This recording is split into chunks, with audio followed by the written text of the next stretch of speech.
नमस्कार, स्वागत है आप सबको मैडम विश्वरंजिता की गुड टू टीच को। बच्चे, आज हम पढ़ेंगे 10वीं कक्षा की हिंदी सौरभ पुस्तक की रहीम की दोहे।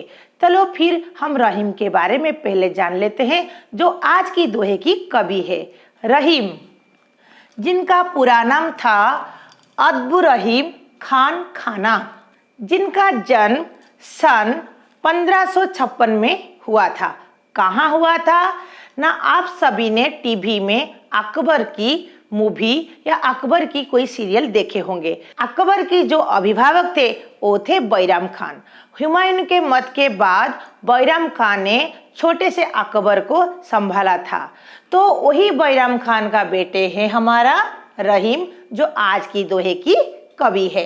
रहीम का जन्म शाही माहौल पे हुआ था और उनकी बचपन भी शाही माहौल पे पला बढ़ा था। वो अकबर के साथ बड़े बड़े थे। तो इसके साथ साथ जब वो बड़े हो गए, उनको गुजरात की सूबेदार की पद भी मिली थी। उसके साथ साथ रहीम बड़े दयालु थे। वो बैराम खान जैसे खूंखार नहीं थे। तो रहीम का ज्ञान बहुत सारा, जैसे अरबी, फारसी, तुर्की, संस्कृत और हिंदी में था। रहीम अपने जीवन पे बहुत सारे काव्य ग्रंथ लिखे थे। उसी में से रहीम रत्नावली, रहीम विलास अन्यतम है।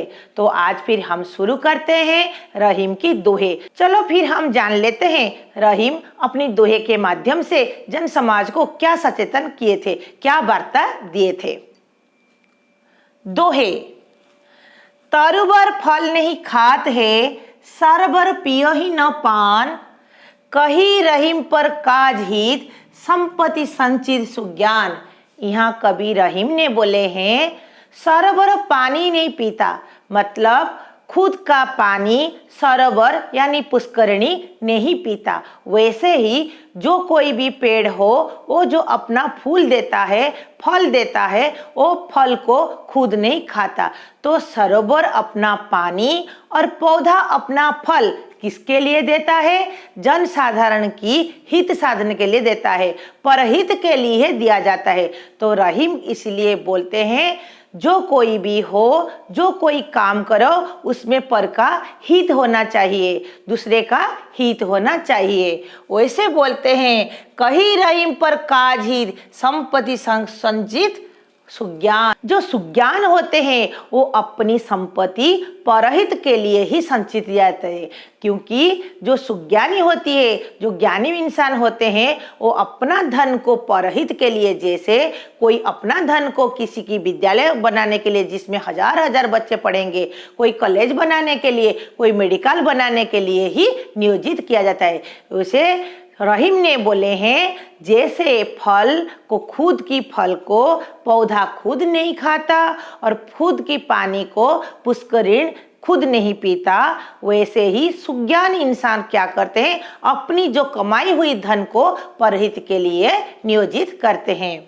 फिर कवि क्या बोलते हैं? रहीमान देखी बड़े ने को, लघु न दीजिए डारी, जहां काम आबे सुई, कहाँ करे तलवारी। यहाँ कवि रहीम बोलते हैं, क्या बोलते हैं? बोलते हैं कोई छोटा बड़ा नहीं होता, अपनी कर्म से भी छोटा बड़ा नहीं होता। तो हम जब अपनी दोस्त बनाते हैं तो हम कभी ये छोटे इंसान है, ये बड़े इंसान सोचकर नहीं बनाना चाहिए। क्योंकि जो काम सुई कर सकता है वो काम तलवार नहीं कर सकता।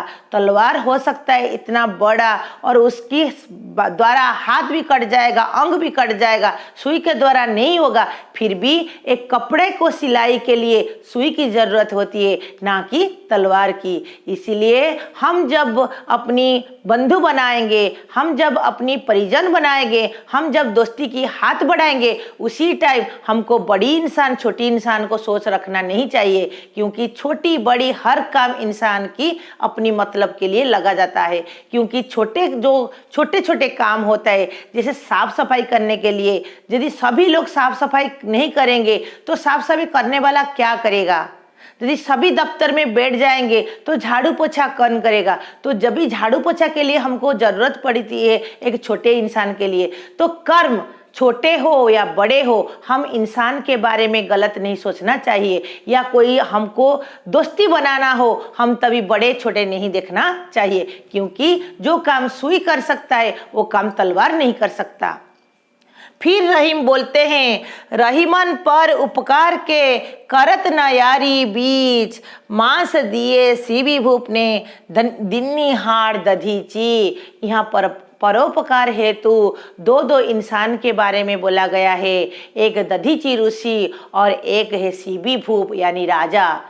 सीबी भूप और दधीची ऋषि ने परोपकार हेतु अपना अपना जीवन की बलिदान किया है। उसी हिसाब से मानव को दूसरी मानव की हित हेतु, दूसरी मानव की कल्याण हेतु अपनी जीवन को उत्सर्ग करना चाहिए। वैसे वो बोलते हैं, रहीमन पर उपकार के करत न यारी बीच। परोपकार सबसे बड़ी कीमत होती है, जो सबसे बड़ी दौलत होती है वो होती है परोपकार, क्योंकि परोपकार जो करता है वो मरने के बाद भी सभी के दिल में अमर होकर बस जाता है। आज इतिहास के पृष्ठ में जो अमर आत्मा के बारे में हम बार बार बोल रहे हैं वो वैसे नहीं बन गए, वो परोपकार हेतु अपनी नाम को इतिहास में रच गए हैं। फिर कबीर ने क्या बोला अपनी दोहे में, ना मांस दिए सीबी भूप ने दिन्नी हाड़ दधीची। त्याग की मूर्त को लेकर यहाँ दो एग्जाम्पल मिला है। एक है सीबी भूप। ये सीबी भूप यानी सीबी राजा कौन थे ना, एक दिन एक बाज ने एक कबूतर के पीछे पीछे भाग के कबूतर को पकड़ लिया। कबूतर ने अपना जान बचाकर सीबी राजा के पास शरण पहुंच गया और सीबी राजा ने बाज को कबूतर के बराबर खाने देने के लिए बोला, परंतु बाज ने जान के बदले जान मांगी और वैसे सीबी राजा ने बार बार उसको थोड़े थोड़े अपनी शरीर से काट काट कर देने के बाद भी वो जान के बदले जान मांगा। ऐसे कबूतर की जान बचाते बचाते सीबी भूप ने अपना जान का परित्याग किया। वो होती है एक मूर्त जो दूसरे के लिए ही जीता है। वैसे और एक यहाँ आया दिन्नी हाड़ दधीची, दधीची ऋषि। ये दधीची ऋषि जो होते हैं ये एक परोपकारी ऋषि होते थे। दधीची ऋषि के आश्रम सरस्वती नदी के किनारे थे। तब क्या हुआ था, वृत्तासुर ने चारों तरफ हाहाकार रचा दिया था। उसको मानव भी डरते थे और स्वयं भगवान भी डरते थे, देवताओं ने डरते थे, तो उसका अंत किसी की हल नहीं था। फिर सभी देवता ने विष्णु के पास गए और विष्णु ने बोले, दधीची ऋषि की अस्थि से जो बनेगा वज्र अस्त्र, वही अस्त्र से वो असुर मरेगा। फिर दधीची ऋषि को जाकर हर देवता सभी सच सच बताए और दधीची ऋषि ने ध्यान में बैठ के अपना जान की बलिदान की, जिसके वजह से वृत्तासुर की मौत किया गया। देवताओं ने किया था, इनकी अस्थि से जो अस्त्र बनाया था।